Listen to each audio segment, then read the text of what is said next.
Somebody said how the biological parents can abandon their baby, shame on them. But this baby is lucky to be adopted. Okay, guys, welcome back to Behind the Screen with Kara Lee. So today we're going to be doing just a quick video about I almost want to call them like a wannabe family channel vloggers, because I guess those still exist. There's still people out there that want to be doing this in almost 2025, want to be doing family vlogging. We'll get into all that in a minute. You'll know what I mean. But this family channel popped up on my feed and their title really stood out to me. We're going to talk about, are they being exploitative? Are they not being exploitative? I'm very curious what you guys think about it all. And anyway, let's get right into the video. Okay, so yesterday as I was doing some research for my channel, as I usually do, a video popped up on my feed and the title really stood out to me. It was adoption video of our baby girl all caps, who has Down syndrome. Now, I don't typically watch adoption videos. I'm not even sure why it popped up on my feed, but it did. And I clicked on it because I thought it's a little bit odd to put right in the title, adoption of our daughter who has Down syndrome. The whole Down syndrome part really stood out to me because I thought, especially being in this realm on YouTube, instantly I was like, this seems like it could be a little bit exploitative. So I looked into it a little bit more. Okay, and so whenever I went onto their channel, and I'm going to do a little bit of going through all the information here in a minute, but I saw that the video had 341,000 views posted a week ago. It's pretty decent. None of my videos have ever come anywhere near that much, so it's a pretty decent amount of views. And I thought, they must be a pretty big family vlogger channel, right? Well, not really. So they've been posting for 10 years, but most of their videos, I mean, look, 55 views, 326 views, 170 views. They don't do that well. But real quick, let's go into their about section. So it's Jesse and Jill.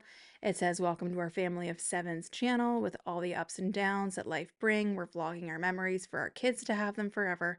Looking back on all the adventures we've had, feel free to join us along for the journey. Why does it seem exactly like the Simply Stucky family I covered at one point?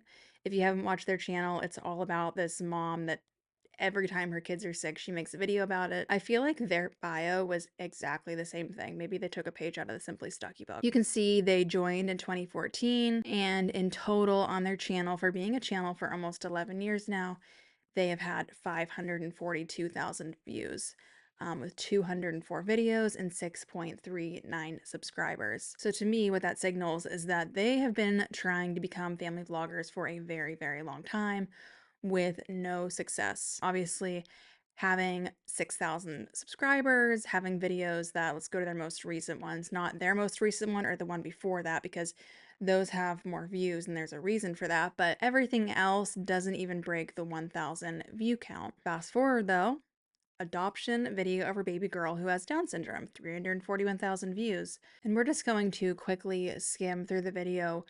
Weirdly enough, the video is from 2022. That's whenever it started, and a lot of their past videos are from 2022, and we'll get into the reasons for that in a minute. Anyway, just going through, let's go to the most played parts. So here is Jesse and Jill. Let's do an emergency C-section, and I feel really bad that they have to do it, but we're gonna have about 5 minutes, and then the baby's gonna be here. So basically they're talking about they are at the hospital while their baby is being born, who they are going to be adopting, and they're talking about the birth mom having to go through a C-section. So that is at the most replayed part, and then they go and then they show the baby on like the scale, no diaper on. They do have it blurred out, but that's the most played part. Here's more of Jill. I've just been hanging out with her. I am now in a room that the NICU was able to provide for me because I don't have a space to stay while I'm here, because Jesse went back to our house with the kids and I don't have a car, and so this is the room. Talking about the baby having to be in the NICU, filming the baby in the NICU, and then they bring the baby home.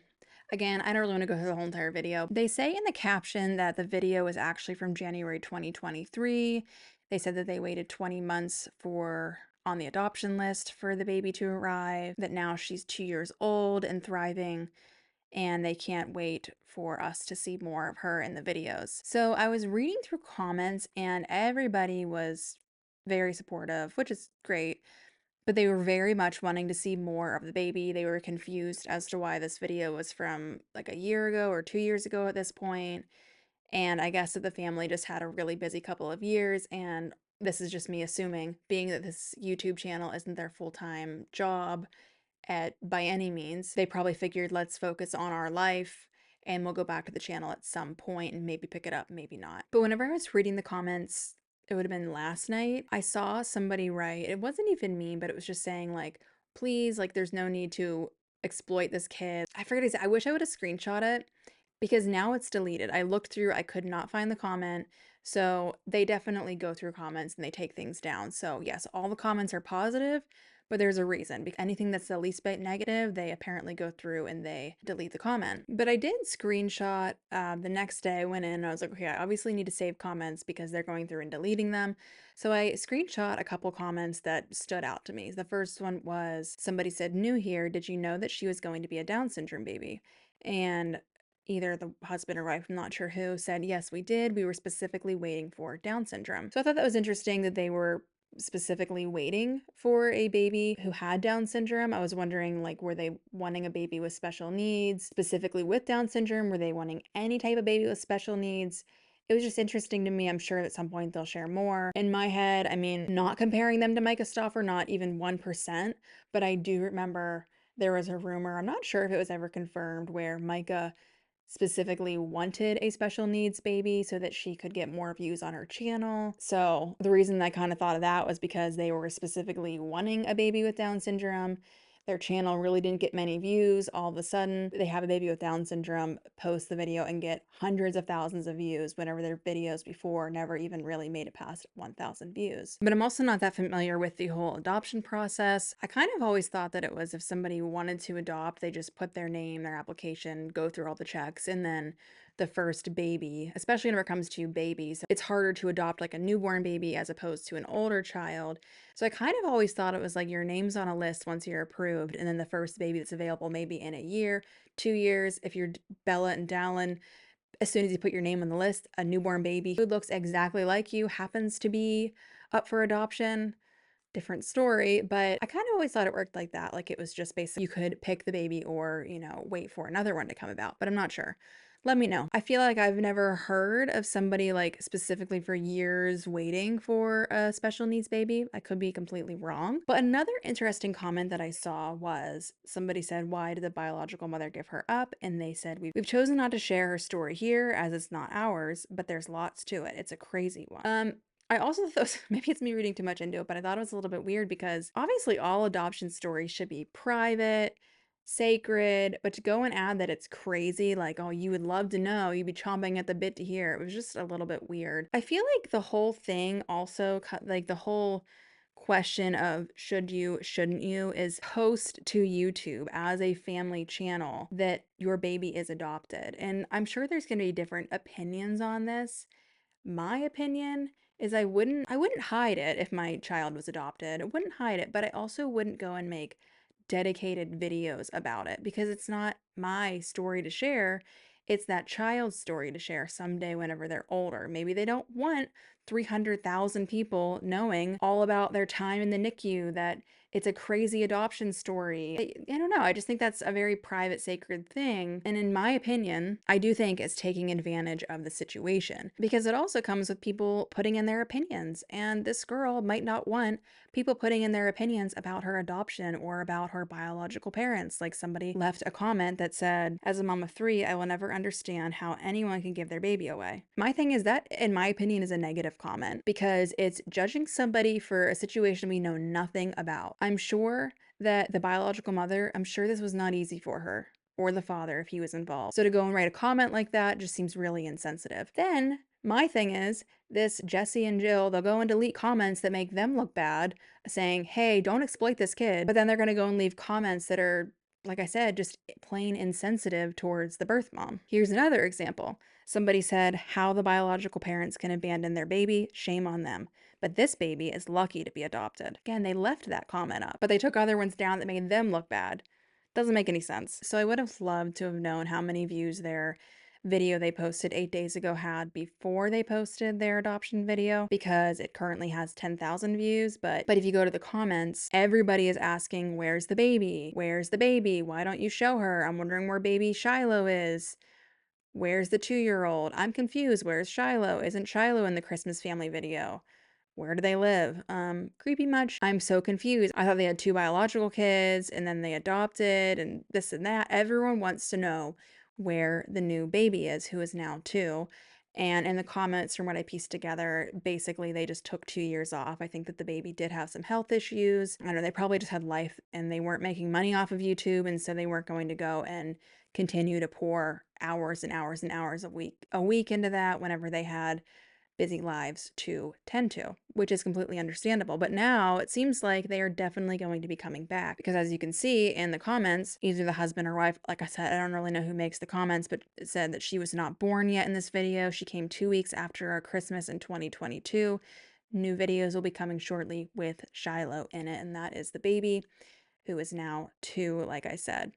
I don't really know why they're going back and like posting a bunch of backlog videos from years ago, but I guess that's what they're doing. And then probably the new year, they're going to go and start posting more videos of their baby. And from everything I've seen, it does seem like YouTube is their main thing. Their Instagram, while it does post a ton of pictures and medical information about the children, it doesn't have a big following. It has like 600 people following. But my best guess though is it's gonna grow. Okay, so I am coming into this part of the video with just the audio because for whatever reason it didn't record, but it's something that I did not want to leave out because it's very, very important.